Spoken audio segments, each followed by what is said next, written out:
Thaina ngalingay matamda Varanasi kauba khullamata Sandapur kauba pi sabana sinpam oiba khul ama lairammi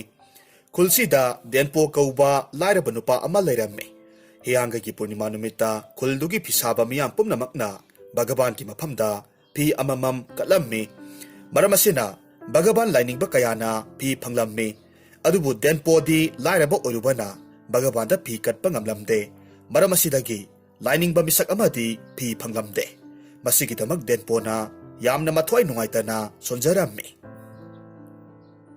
oh aina lairaba mi oirubana Bhagavan da pi katpa ngamdre masina laining ba ahal amadi pi thungdaba haibadu oire kayada tolaba mino ayhakse asumna lairingai mitkup adumaktada khulduda laibi mathot karakpi nupi masil manau ahumkhak laklammi aduga denpo ge nungaitabadu-da hanglammi ibung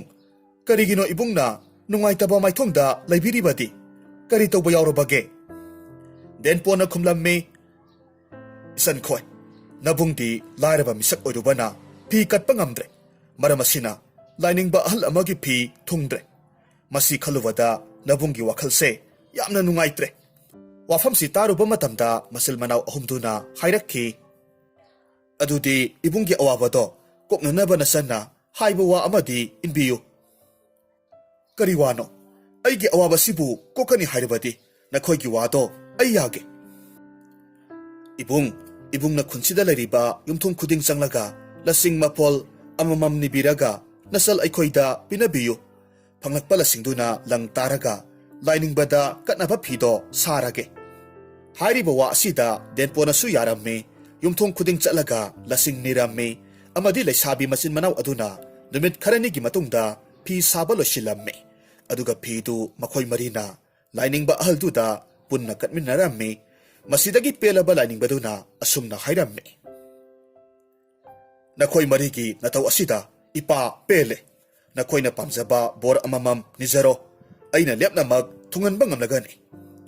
masidagi lesabi ahumdugi khwaigi ahalna hairamme laining ba ahal aidi handakki mapokta sangna sarga karaga mathangki mapokta laihaw laima oina poksage leisabi yaimana hairamme laining ba ahal aidi handakki mapokta sangna sarga kaduna mathangki mapokta same laima oina poksage leisabi atombina amuk hairamme laining ba ahal aidi handakki mapokta sangna sarga kaduna mathangki mapokta thambal laima oina poksage masigi makha tarakpada denpona hairamme laining ba ahal aidi handakki mapokta sangna sarga kaduna mathangki mapokta lam amagi mapu ningthau oijage asumna nirabada laining ba ahal adunasu lepna mag ningba thungjaro haiduna bor pibiramme amadi makhoi maridu sangna sarga kaba phangnanabagi lambi takpiramme asumna makhoi mari mag sangna sarga kakhaba matungda makhoi mari mag malemda amuk laktuna inau nauba mapok oina poklamme makoina nikhiba adugumna mase ahalna laihaw laima oina mase yaimana samelai oina atombina thamba laima oina poklamme lairaba nupa denpodi Varanasi leibakta mamit tangbi lukhrabi amagi mapari phuko oina poklamme phuko na singchanba chatlaga khundugi yumthong khuding changlaga yolamme madudagi phanglakpa selna mama masa yamna wana hinglamme adubu nongma mamanaba amana phukoda asumna hairamme ita nangna umangda singchanba chatlaga amuksu khungi yumthong khuding changdana yolibadubu wadro selsu yamna phangba thabaksu natte toklo nangi thabakto adugi sarukpudi ining thogi thogal tawrusi aduna suhenna nungaiba oini phukona hairamme itaw aisu khalamlibani thabaksi toklage haidana adubu phare wafamse ai imada hawduklage asumna phukona mamada wafamdu hawduklamme mamit tangbi mamana asumna khumlamme imagi ibungo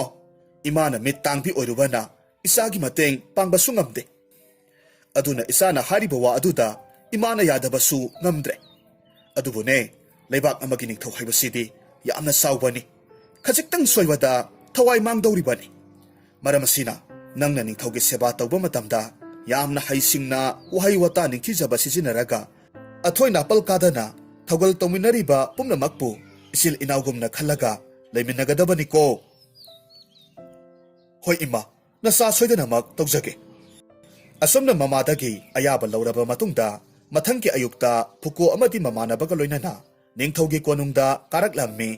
ꯐꯨꯀꯣꯒꯤ ꯏꯪ ꯇꯞꯄ ꯃꯁꯛ ꯃꯇꯧ ꯅꯤꯡꯊꯤꯖꯕ ꯃꯄꯥꯡꯒꯜ ꯐꯕ ꯑꯃꯗꯤ ꯆꯪꯅ ꯁꯔꯒ ꯀꯥꯗꯨꯅ ꯂꯥꯏꯒꯤ ꯃꯄꯣꯛ ꯑꯣꯏꯅ ꯄꯣꯛꯂꯛꯄ ꯃꯤꯁꯛ ꯑꯣꯏꯕꯅ ꯑꯍꯥꯟꯕ ꯍꯦꯛ ꯎꯕꯃꯛꯇꯗ ꯅꯤꯡꯊꯧꯅ ꯐꯨꯀꯣꯕꯨ ꯃꯄꯨꯛꯅꯤꯡꯅ ꯄꯦꯟꯖꯕ ꯃꯤꯁꯛ ꯑꯃ ꯍꯥꯏꯕꯗꯨ ꯑꯣꯏꯔꯝꯃꯤ꯫ ꯐꯨꯀꯣꯕꯨ ꯅꯤꯡꯊꯧꯅ ꯌꯥꯝꯅ ꯁꯥꯟꯕ ꯎꯕꯗꯨꯗ ꯐꯨꯀꯣꯒꯤ ꯃꯔꯨꯞ ꯑꯗꯨꯅ ꯌꯥꯝꯅ ꯀꯂꯛꯂꯝꯃꯤ꯫ ꯑꯗꯨꯕꯨ ꯐꯨꯀꯣꯒꯤ ꯏꯆꯝ ꯆꯝꯖꯕ ꯑꯆꯨꯝꯕꯇ ꯇꯧꯕ ꯑꯁꯤꯗ ꯐꯨꯀꯣꯕꯨ ꯃꯥꯒꯤ ꯃꯔꯨꯞꯅ ꯃꯥꯏꯊꯤꯕ ꯄꯤꯕꯗꯤ ꯉꯝꯂꯝꯗꯦ꯫ ꯃꯔꯝ ꯑꯁꯤꯅ ꯇꯥꯟꯖꯥ ꯑꯃꯗꯤ ꯂꯥꯛꯈꯤꯅꯤ ꯈꯟꯗꯨꯅ ꯉꯥꯏꯔꯒ ꯂꯩꯔꯝꯃꯤ꯫ ꯑꯁꯨꯝꯅ ꯑꯁꯨꯝ ꯍꯧꯈꯤꯕꯅ ꯐꯨꯀꯣ ꯑꯃꯗꯤ ꯃꯥꯒꯤ ꯃꯔꯨꯞꯅ ꯀꯣꯅꯨꯡꯗ ꯊꯕꯛ ꯇꯧꯔꯒ ꯂꯩꯔꯛꯄꯁꯤ ꯆꯍꯤ 2ꯔꯣꯝ ꯍꯧꯈ꯭ꯔꯦ꯫ ꯃꯇꯝ ꯑꯁꯤꯗ ꯅꯣꯡꯃ ꯐꯨꯀꯣꯅ ꯇꯨꯝꯕ ꯃꯇꯝꯗ ꯃꯪ ꯑꯃꯈꯛ ꯃꯪꯂꯝꯃꯤ꯫ ꯃꯪ ꯑꯗꯨꯗ ꯃꯍꯥꯛꯅ ꯏꯁꯤꯡ ꯆꯦꯟꯕ ꯈꯣꯡ ꯑꯃꯒꯤ ꯂꯩꯔꯥꯏ ꯅꯥꯀꯜ ꯑꯃꯃꯝꯗ ꯃꯈꯣꯡ ꯅꯥꯝꯃ ꯅꯥꯝꯃꯅ ꯂꯦꯞꯂꯒ ꯃꯈꯣꯡ ꯑꯅꯤꯒꯤ ꯀꯥꯔꯛꯇ ꯇꯥꯎꯊꯔꯛꯄ ꯃꯤ ꯑꯁꯤꯕ ꯑꯃꯒꯤ ꯍꯛꯆꯥꯡꯕꯨ ꯃꯍꯥꯛꯅ ꯁꯦꯠ ꯁꯦꯠꯇꯨꯅ ꯆꯥꯔꯝꯃꯤ꯫ ꯃꯤꯠꯀꯞ ꯊꯣꯔꯛꯄ ꯃꯇꯝꯗ ꯐꯨꯀꯣ ꯃꯊ꯭ꯋꯥꯏ ꯌꯥꯝꯅ ꯋꯥꯅ ꯁꯣꯜꯂꯝꯃꯤ꯫ ꯏꯁ! ꯀꯔꯤ ꯃꯪꯅꯣ ꯑꯩꯒꯤ ꯉꯁꯤꯒꯤ ꯃꯪ ꯑꯁꯤꯕꯣ? ꯀꯔꯤ ꯀꯔꯝꯕ ꯐꯠꯇꯕ ꯊꯧꯗꯣꯛ ꯊꯣꯛꯂꯒꯗꯕ? ꯍꯥꯏꯔꯤꯕ ꯅꯨꯃꯤꯠ ꯑꯁꯤꯃꯗꯤ ꯐꯨꯀꯣ ꯃꯁꯥ ꯏꯅꯨꯡ ꯅꯨꯡꯉꯥꯏꯇꯅ ꯅꯤꯡꯖꯤꯡ ꯃꯥꯡꯖꯤꯡꯅꯗꯨꯅ ꯀꯣꯅꯨꯡ ꯀꯥꯔꯛꯂꯝꯃꯤ꯫ ꯀꯣꯅꯨꯡ ꯌꯧꯕꯒꯤ ꯂꯝꯕꯤꯗ ꯐꯨꯀꯣꯒꯤ ꯃꯔꯨꯞꯅ ꯍꯪꯂꯝꯃꯤ꯫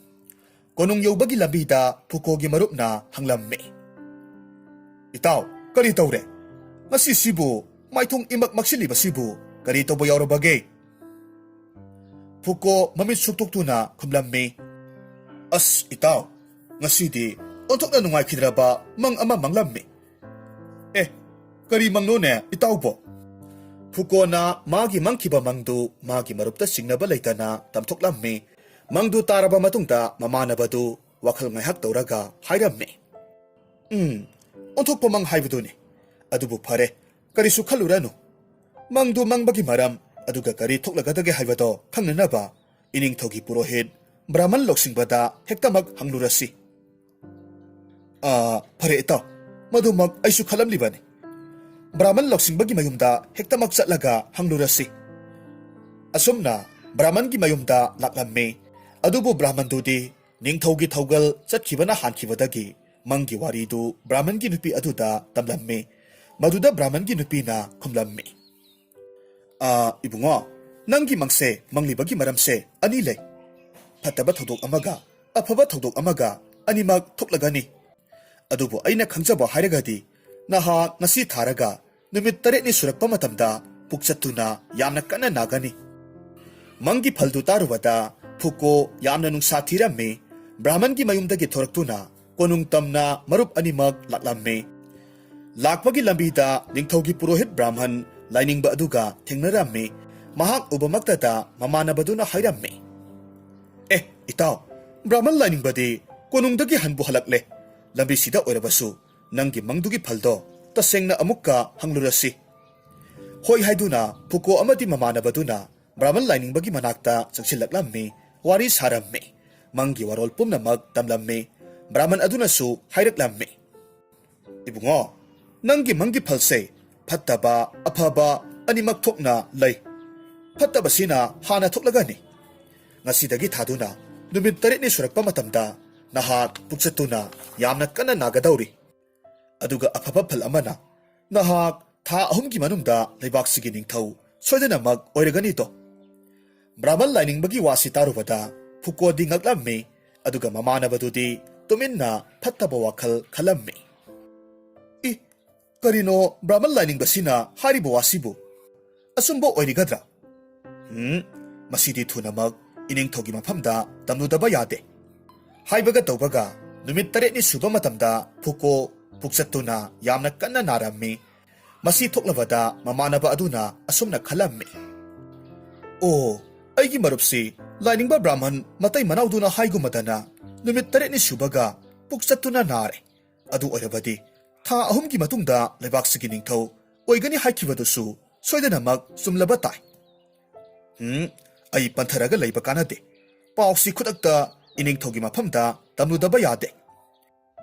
ꯑꯁꯨꯝꯅ ꯈꯜꯂꯒ ꯃꯃꯥꯟꯅꯕꯗꯨ ꯀꯣꯅꯨꯡ ꯀꯥꯈꯤ ꯑꯗꯨꯒ ꯅꯣꯂꯨꯛꯄꯒ ꯂꯣꯏꯅꯅ ꯅꯤꯡꯊꯧ ꯑꯃꯗꯤ ꯐꯝꯅꯥꯏꯕꯁꯤꯡ ꯑꯁꯨꯝꯅ ꯈꯜꯂꯒ ꯃꯃꯥꯟꯅꯕꯗꯨ ꯀꯣꯅꯨꯡ ꯀꯥꯈꯤ ꯑꯗꯨꯒ ꯅꯣꯂꯨꯛꯄꯒ ꯂꯣꯏꯅꯅ ꯅꯤꯡꯊꯧ ꯑꯃꯗꯤ ꯐꯝꯅꯥꯏꯕꯁꯤꯡ ꯑꯗꯨꯗ ꯄꯥꯎꯗꯨ ꯈꯪꯍꯜꯂꯝꯃꯤ ꯃꯁꯤꯗ ꯁꯥꯎꯔꯕ ꯑꯃꯗꯤ ꯅꯨꯡꯁꯥ ꯊꯤꯔꯕ ꯅꯤꯡꯊꯧꯅ ꯑꯉꯝ ꯑꯊꯧ ꯀꯌꯥ ꯃꯔꯨꯝꯕꯨ ꯀꯧꯈꯠꯂꯝꯃꯤ ꯇꯔꯦꯠ ꯇꯔꯥ ꯊꯣꯛꯅ ꯈꯟꯅꯔꯒ ꯂꯣꯟꯅ ꯋꯥꯔꯤ ꯁꯥꯟꯅꯔꯝꯃꯤ ꯈꯟꯅꯕ ꯌꯥꯕ ꯈꯟꯅꯔꯕ ꯃꯇꯨꯡꯗ ꯐꯝꯅꯥꯏꯕ ꯑꯃꯅ ꯍꯥꯏꯔꯝꯃꯤ ꯏꯅꯤꯡꯊꯧ ꯑꯩꯕꯨ ꯍꯥꯏꯖꯧ ꯍꯥꯏꯔꯒꯗꯤ ꯑꯁꯤꯒꯨꯝꯕ ꯅꯤꯡꯊꯧ ꯁꯦꯝꯕ ꯃꯤꯑꯣꯏꯁꯤꯗꯤ ꯂꯩꯕꯥꯛꯁꯤꯗ ꯊꯝꯕ ꯐꯔꯣꯏ ꯑꯗꯨꯅ ꯑꯊꯨꯕ ꯃꯇꯝꯗ ꯂꯩꯕꯥꯛꯁꯤꯗꯒꯤ ꯇꯥꯟꯊꯣꯛꯈꯤꯕꯅ ꯐꯒꯗ꯭ꯔꯥ ꯈꯟꯖꯩ ꯑꯉꯝꯕ ꯑꯃꯅ ꯑꯃꯨꯛ ꯈꯨꯝꯂꯝꯃꯤ ꯏꯅꯤꯡꯊꯧ ꯑꯩꯗꯤ ꯐꯠꯇꯕ ꯊꯣꯛꯂꯛꯇ꯭ꯔꯤꯉꯩ ꯃꯔꯥꯜ ꯑꯃ ꯄꯤꯁꯤꯜꯂꯒ ꯂꯣꯟꯅ ꯑꯣꯏꯔꯕꯁꯨ ꯐꯣꯡꯅꯕ ꯑꯣꯏꯔꯕꯁꯨ ꯑꯉꯥꯡ ꯑꯣꯜꯍꯟꯈꯤꯕꯅꯕꯨ ꯐꯒꯅꯤ ꯈꯜꯂꯤꯗ ꯐꯝꯅꯥꯏꯕꯁꯤꯡꯒꯤ ꯋꯥꯗꯨ ꯇꯥꯔꯕ ꯃꯇꯨꯡꯗ ꯅꯤꯡꯊꯧꯅ ꯑꯔꯣꯏꯕ ꯋꯥꯔꯦꯞ ꯑꯃꯈꯛ ꯂꯧꯔꯝꯃꯤ ꯐꯝꯅꯥꯏꯕ ꯅꯈꯣꯏꯒꯤ ꯋꯥꯁꯤꯡꯗꯨ ꯑꯩ ꯌꯥꯅꯤꯡꯉꯤ ꯑꯗꯨꯕꯨ ꯐꯨꯀꯣꯅ ꯉꯁꯤ ꯐꯥꯎꯕꯗ ꯑꯩꯒꯤ ꯊꯧꯒꯜ ꯇꯧꯔꯛꯄ ꯑꯁꯤꯗ ꯑꯁꯣꯏꯕ ꯆꯤꯡꯅꯅꯤꯡꯉꯥꯏ ꯑꯣꯏꯕ ꯊꯕꯛ ꯑꯃꯠꯇ ꯇꯧꯔꯛꯈꯤꯗ꯭ꯔꯤ ꯅꯤꯡꯊꯧ ꯑꯩꯕꯨ ꯂꯨꯅ ꯀꯤꯅ ꯅꯤꯡꯖꯕꯅꯤ ꯃꯔꯝ ꯑꯁꯤꯅ ꯃꯥꯕꯨ ꯑꯩꯅ ꯃꯔꯝ ꯏꯆꯥ ꯆꯥꯗꯅ ꯉꯝꯃꯤ ꯍꯥꯏꯗꯅ ꯑꯉꯥꯡ ꯑꯣꯜꯍꯟꯕꯗꯤ ꯑꯩꯁꯨ ꯄꯥꯝꯗꯦ ꯇꯧꯕꯇꯕꯨ ꯍꯥꯠꯇꯕꯗꯤ ꯌꯥꯗꯕꯅꯤꯅ ꯃꯉꯣꯟꯗ ꯃꯤꯑꯣꯏꯕ ꯑꯩꯈꯣꯏꯅ ꯇꯧꯕ ꯉꯝꯗ꯭ꯔꯕ ꯊꯕꯛ ꯑꯃ ꯇꯧꯅꯅꯕ ꯍꯥꯏꯔꯒꯦ ꯀꯔꯤꯒꯨꯝꯕ ꯃꯍꯥꯛꯅ ꯊꯕꯛꯇꯣ ꯇꯧꯕ ꯉꯝꯗ꯭ꯔꯕꯗꯤ ꯁꯤꯕ ꯇꯥꯔꯦꯗꯅ ꯑꯁꯣꯝꯅ ꯐꯨꯀꯣꯒꯤ ꯃꯔꯥꯏꯕꯛꯇ ꯀꯔꯤ ꯇꯝꯂꯤꯕ ꯍꯥꯏꯕꯗꯨ ꯌꯦꯡꯂꯒꯦ ꯈꯟꯗꯨꯅ ꯅꯤꯡꯊꯧꯅ ꯐꯨꯀꯣꯕꯨ ꯀꯣꯅꯨꯡꯗ ꯀꯧꯈꯠꯂꯝꯃꯤ ꯑꯗꯨꯒ ꯍꯥꯏꯔꯝꯃꯤ ꯍꯥꯏ ꯏꯅꯥꯏ ꯑꯆꯥꯟꯕ ꯐꯨꯀꯣ ꯅꯍꯥꯛꯅ ꯑꯩꯒꯤꯗꯃꯛꯇ ꯊꯕꯛ ꯑꯃ ꯄꯥꯡꯊꯣꯛꯇꯕ ꯌꯥꯗ꯭ꯔꯦ ꯍꯥꯏꯌꯨ ꯅꯍꯥꯛ ꯊꯕꯛꯁꯤ ꯄꯥꯡꯊꯣꯛꯄ ꯉꯝꯒꯗ꯭ꯔꯥ ꯐꯨꯀꯣꯅ ꯅꯤꯡꯊꯧꯒꯤ ꯃꯈꯣꯡ ꯃꯌꯥꯗ ꯐꯝꯊꯔꯒ ꯅꯣꯂꯨꯛꯅ ꯈꯨꯝꯃꯤ ꯏꯅꯤꯡꯊꯧꯅ ꯄꯤꯔꯛꯄ ꯌꯥꯊꯪꯗꯤ ꯏꯀꯣꯛꯊꯛꯇ ꯍꯥꯞꯆꯔꯤ ꯏꯅꯤꯡꯊꯧꯅ ꯁꯤꯟꯅꯕꯤꯔꯛꯄ ꯊꯕꯛꯇꯣ ꯅꯅꯥꯏ ꯑꯩꯅ ꯁꯣꯏꯗꯅꯃꯛ ꯄꯥꯡꯊꯣꯛꯄ ꯉꯝꯖꯒꯅꯤ ꯐꯔꯦ ꯑꯗꯨꯕꯨ ꯀꯔꯤꯒꯨꯝꯕ ꯉꯝꯗ꯭ꯔꯕꯗꯤ ꯑꯩꯍꯥꯛꯅ ꯅꯪꯕꯨ ꯁꯣꯏꯗꯅꯃꯛ ꯑꯉꯥꯡ ꯑꯣꯜꯍꯟꯒꯅꯤꯀꯣ ꯅꯤꯡꯊꯧꯒꯤ ꯋꯥꯗꯨ ꯇꯥꯔꯨꯕꯗ ꯃꯃꯥꯟꯅꯕ ꯑꯗꯨꯗꯤ ꯃꯄꯨꯛꯅꯤꯡꯗ ꯍꯔꯥꯎꯕ ꯄꯣꯛꯂꯝꯃꯤ ꯐꯨꯀꯣꯗꯤ ꯃꯊ꯭ꯋꯥꯏ ꯋꯥꯖꯔꯝꯃꯤ ꯅꯤꯡꯊꯧꯒꯤ ꯌꯥꯊꯪ ꯍꯤꯛꯇꯣꯛꯄ ꯉꯝꯗꯕꯅ ꯃꯍꯥꯛꯅ ꯊꯕꯛ ꯑꯗꯨꯃꯗꯤ ꯇꯧꯗꯕ ꯌꯥꯗꯦ ꯍꯥꯏꯗꯨꯅ ꯈꯜꯂꯝꯃꯤ ꯄꯨꯝꯅꯃꯛ ꯌꯥꯔꯕ ꯃꯇꯨꯡꯗ ꯅꯤꯡꯊꯧꯅ ꯑꯁꯨꯝꯅ ꯍꯥꯏꯔꯛꯈꯤ ꯇꯥꯔꯣ ꯐꯨꯀꯣ ꯄꯥꯠꯂꯦꯟ ꯌꯥꯌꯣꯏꯕ ꯄꯨꯀꯥꯞꯄ ꯈꯥꯔꯦꯅꯥꯗꯒꯤ ꯊꯝꯕꯥꯜ ꯂꯩꯀꯥ 100 ꯁꯨꯕ ꯊꯝꯕꯥꯜ ꯑꯃ ꯍꯦꯛꯂꯨꯒꯗꯕꯅꯤ ꯑꯗꯨꯒ ꯊꯨꯅꯃꯛ ꯅꯤꯡꯊꯧ ꯑꯩꯒꯤ ꯏꯐꯝꯗ ꯀꯠꯂꯒꯗꯕꯅꯤ ꯑꯩꯅ ꯍꯥꯏꯔꯤꯕꯁꯦ ꯀꯔꯤꯒꯨꯝꯕ ꯍꯦꯛ ꯉꯝꯗ꯭ꯔꯕ ꯑꯩꯅ ꯅꯪꯕꯨ ꯑꯉꯥꯡ ꯑꯣꯜꯍꯟꯗꯧꯔꯤꯕꯅꯤ ꯅꯤꯡꯊꯧꯒꯤ ꯋꯥ ꯑꯁꯤꯗ ꯐꯨꯀꯣ ꯑꯃꯨꯛꯀ ꯍꯦꯟꯅ ꯃꯊ꯭ꯋꯥꯏ ꯋꯥꯔꯝꯃꯤ ꯑꯗꯨꯕꯨ ꯀꯔꯤꯗꯤ ꯎꯄꯥꯏ ꯂꯩ ꯅꯤꯡꯊꯧꯒꯤ ꯌꯥꯊꯪ ꯑꯣꯏꯕꯅ ꯆꯠꯄ ꯇꯥꯔꯝꯃꯤ ꯅꯤꯡꯊꯧꯅ ꯐꯨꯀꯣꯗ ꯁꯤꯟꯅꯔꯛꯄ ꯋꯥꯐꯝ ꯄꯨꯝꯅꯃꯛ ꯐꯨꯀꯣꯅ ꯃꯃꯥꯗ ꯇꯝꯂꯝꯃꯤ ꯃꯄꯨꯛꯅꯤꯡ ꯋꯥꯔꯕ ꯃꯃꯥꯅ ꯌꯥꯏꯐ-ꯃꯪꯒꯣꯜ ꯄꯤꯕꯤꯔꯝꯃꯤ ꯑꯁꯨꯝꯅ ꯃꯃꯥꯕꯨ ꯈꯨꯔꯨꯝꯂꯝꯂꯕ ꯃꯇꯨꯡꯗ ꯐꯨꯀꯣ ꯊꯝꯕꯥꯜ ꯂꯩꯀꯥ 100ꯒꯤ ꯈꯣꯡꯒꯨꯜ ꯂꯤꯕ ꯍꯧꯔꯛꯂꯝꯃꯤ ꯑꯁꯨꯝꯅ ꯐꯨꯀꯣꯅ ꯃꯄꯨꯛꯅꯤꯡ ꯋꯥꯅ ꯄꯨꯀꯥꯞꯄ ꯈꯥꯔꯦꯅꯥ ꯇꯝꯅ ꯆꯠꯄꯗꯨ ꯎꯕꯗꯨꯗ ꯂꯥꯏ ꯁꯣꯔꯥꯔꯦꯟꯅ ꯅꯣꯡꯃꯗꯣꯟꯗꯒꯤ ꯑꯁꯨꯝꯅ ꯍꯥꯏꯔꯛꯈꯤ ꯍꯥꯏ ꯏꯄꯥꯒꯤ ꯏꯕꯨꯡꯉꯣ ꯐꯨꯀꯣ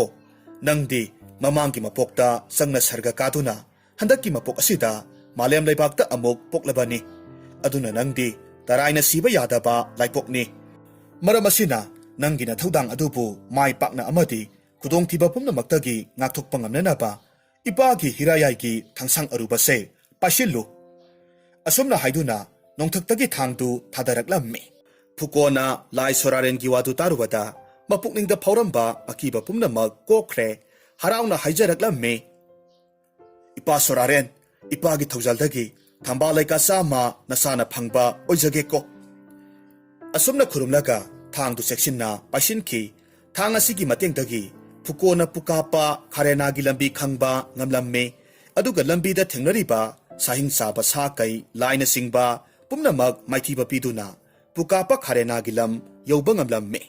ꯑꯁꯨꯝ ꯂꯥꯛꯄꯅ ꯂꯩꯍꯥꯎꯇꯅ ꯄꯤꯛ ꯊꯟꯅ ꯁꯥꯠꯄ ꯂꯩꯍꯥꯎꯒꯤ ꯎꯃꯪ ꯑꯃꯈꯛ ꯊꯦꯡꯅꯔꯝꯃꯤ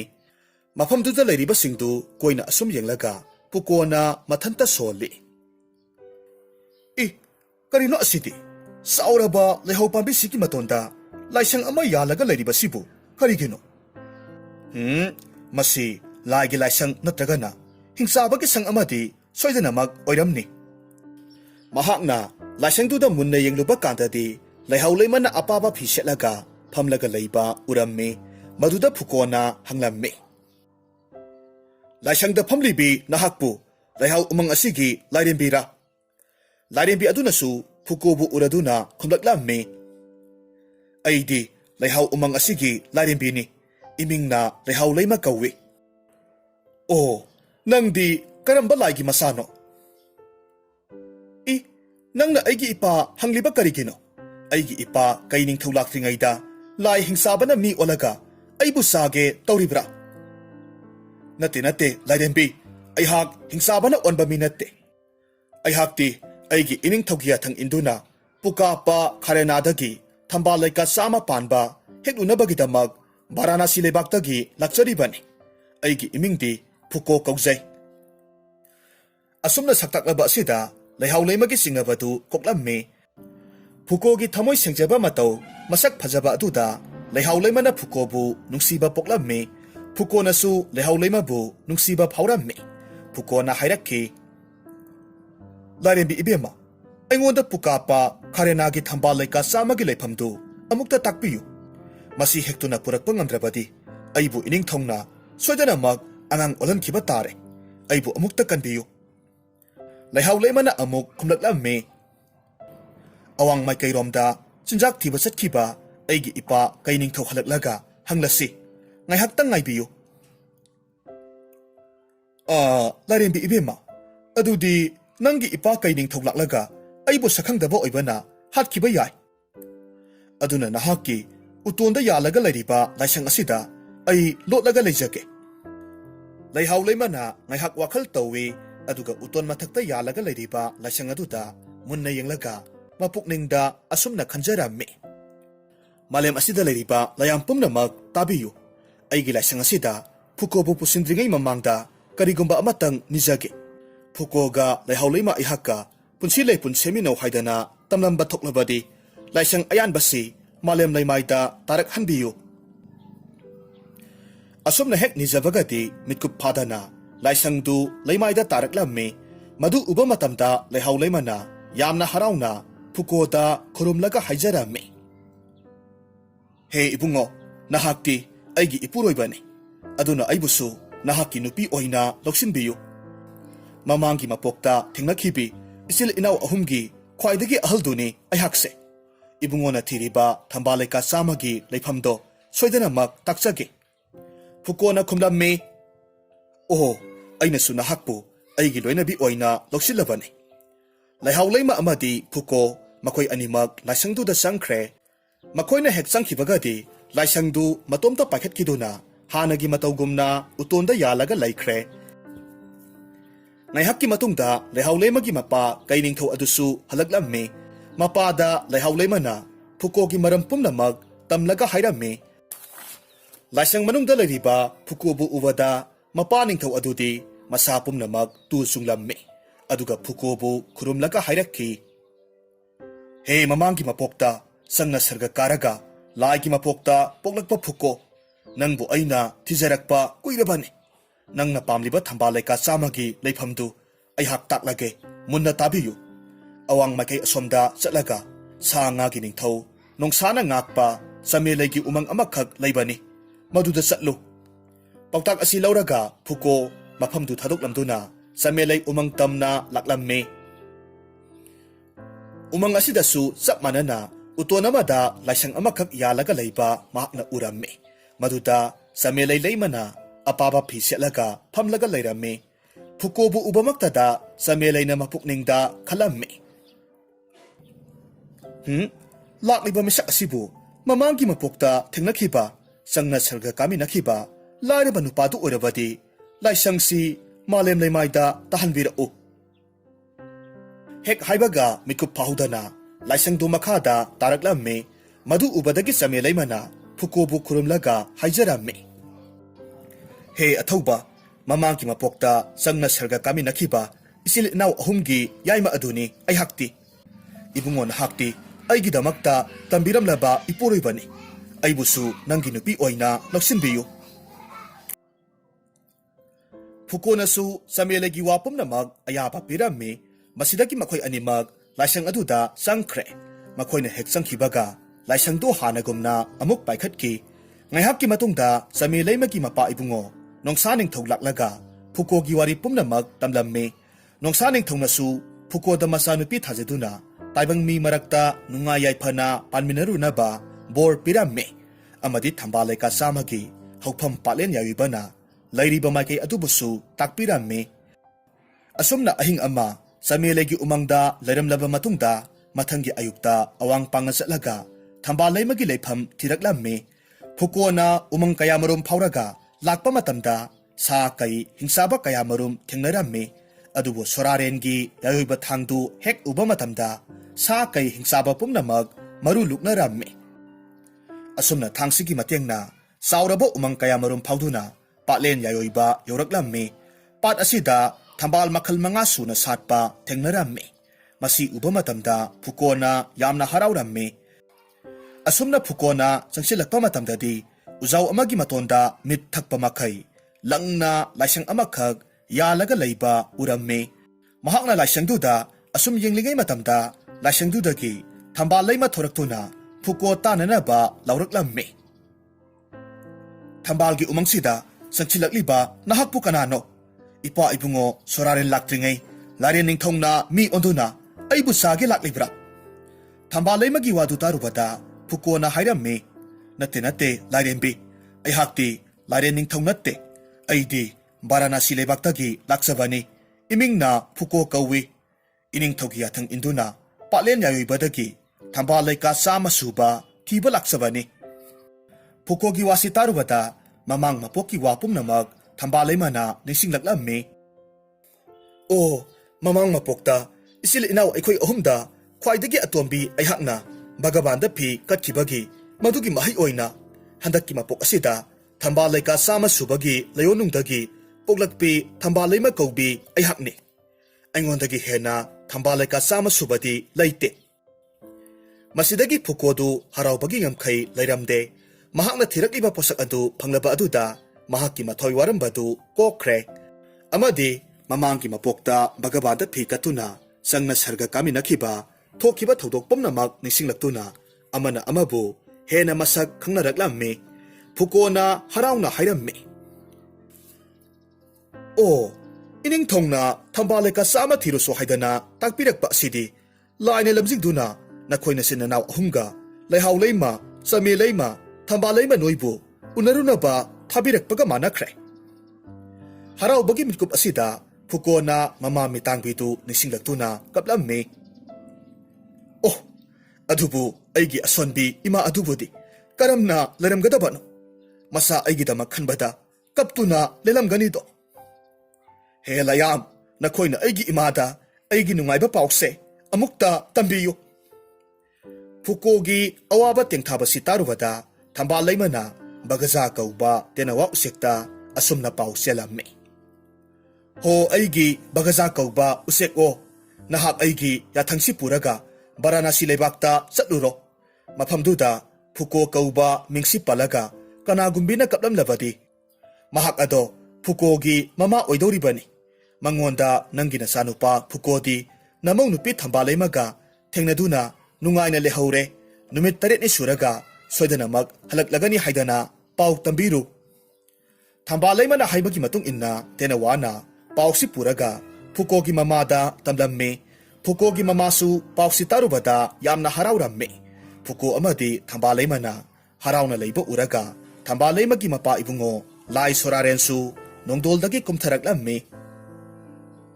ipagi ibema thambal leima ipa lakle thambal leima amadi Phukonasu harau sangsilaktuna sorarenbu kurumlamme soraren na hairakke ipagi Phuko nahakti mamanggi mapokta sangna sarga kaduna Laigi mapokta poklakpa misakni bagabanda phikatpagi mahina handakki mapok asida laibaki mapu oiragadabani ningthau sama na nangi thogal tawragadabani nahakti leima ahumna seba tawduna ningthau oina palagani to thambal leimana leima ahan same leimana leima yaima aduga leihau leimana leima atombi oina panminarugadabani asumna soraren na leibak karam na ngakadage haibana singbagi pauta kaya marum pirame Wafam pumnamak sinaba loiraba matungda thambal leimana mapa soraren layam sanga umang wamang pumnamakpu thadoklamlaga phukoga loinena mahaki laisang apai bidu tonglaga mafamdu thadokuna atiyada wangna pairaga laklamme asum lakpasida samelegi umangda thunglamme makoibu ubada samelei manasu harauna koksilamme mamang mapokki masin manaw oibagi nungsi sanabadu ningsingduna handaki mapok asidasu thambaleima amadi sameleima masin manawgumna nungsinaramme nongsa ningthoksu thoklaktuna phuko amadi leima animakta hairamme ipa pele nakhoina sinanaw anina napuloibagi seba ningthina tawduna leibak punna ngakminagadabani ningthaw oina leibak ngake hairabadi pukning leptuna asumba wayan tawraga mipum khudingmakpu mapukning pelanba ngamgadabani amadi matam pumnamakta saugatloidabani madu khaktada leibak ingna sikna nungaina panggadabani ko isasa phukona hairamme